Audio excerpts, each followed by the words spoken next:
Good afternoon, listeners, and today we're continuing our talk around the yes disease, and another form of that, or another form that spills over, is something called boundaries. Okay. If we think of the word boundaries, it's broken up into two bits. Bound is to be tied to something or to leap towards something. Aries is to be impatient or determined with something. If we think about the horoscope or that sign, the Aries personality. So if we think about, well, if you're tied to somebody in an impatient but determined way, you could possibly lack boundaries with that person. Or if you leap towards someone, you're constantly reaching out to someone in an impatient but determined way, you could be struggling with boundaries with that person. So the irony here is when you break up the meaning of the word boundaries, it's kind of exactly the opposite of what's required to have boundaries. So the question is, how do you identify someone who lacks boundaries? One of the first things is to look at limits. Okay, do they have limits? Do they know where things start? Do they know where things end? And as is indicative of life, life has a start, which is your birth, and then it has an end, which is your death, right? Any event that you go to, there's a start time, there's a finish time. So with that in mind, I want you to think about the person who calls you, right? Do they spend hours on the phone just chatting around all kinds of things and straight into dinner time, straight into late at night when you're meant to be with your partner? Or do they come visit you and stay for hours on end? And when your children are needing you or calling out to you, they're still sitting around because they're still talking about what's going on in their life, totally not acknowledging the fact that this might not be the best time now and that it might be time to leave so that you can go to your other priorities.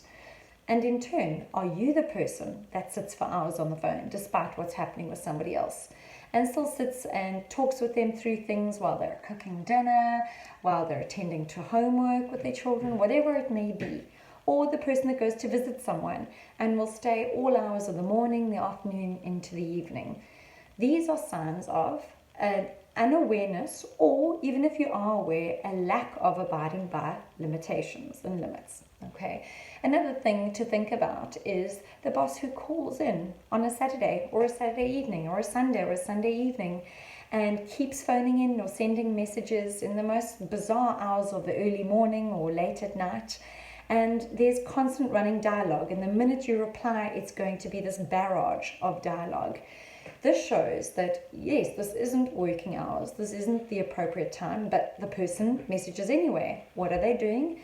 They're bounding to something in an impatient and determined way because they want the end result, okay? What about that person that makes inappropriate comments and struggles sometimes to read a situation and will realize later that actually this perhaps wasn't actually the best comment to make? This person and tends to embarrass themselves or embarrass their partners or friends or those around them. This is generally someone that also would struggle with boundaries, okay? Or the person that gets overly involved in your personal life and will tell you how to respond to certain situations in an overly impulsive and aggressive way, and sometimes might even take your phone to respond to messages instead of letting you respond to the messages. And sometimes they will even bring themselves to fight your fights and get into a battleground with somebody that you're having difficulty with. So they actually take over the fight for you. These are people that struggles with boundaries as well, okay? Or the person at work that is directly condescending or even indirectly condescending to you in front of work colleagues and saying things that devalue you or make you feel embarrassed. These are people that will struggle with boundaries because this person isn't actually acknowledging that this isn't the appropriate forum to have that conversation. So you will often find this in the workplace, and this often leads to cases of emotional abuse in the workplace, which is so rife and so underreported for the magnitude of what is going on. Or perhaps it's the person who's constantly needy of you and constantly expecting you to drop everything to cater to their every whim. And they want you to be the knight in shining armor, and they don't actually acknowledge the magnitude of what they're asking from you. And they don't ever learn the magnitude unless you, of course, you speak out. And then there's the person that tries to rescue you with every possible discomfort that you have because they don't want you to be uncomfortable. These are also the rescuers, and they also struggle with boundaries because they give you the message that they are responsible for keeping you okay. And they're not. You are responsible for keeping you okay. Another opportunity is kind of when your anxiety skyrockets around certain people. Sometimes that's your brain's way of saying, I don't feel comfortable around this person, because your brain has learned this person is going to behave in a way that makes you feel stressed or uncomfortable, or they're going to ask something of you in a way that makes you feel stressed and uncomfortable. And whenever you feel any of that level of stress or discomfort, that's a sign that there's going to be a boundary crossing. Okay, so in a nutshell, people who struggle with boundaries are often people that make other people feel unsafe and out of control.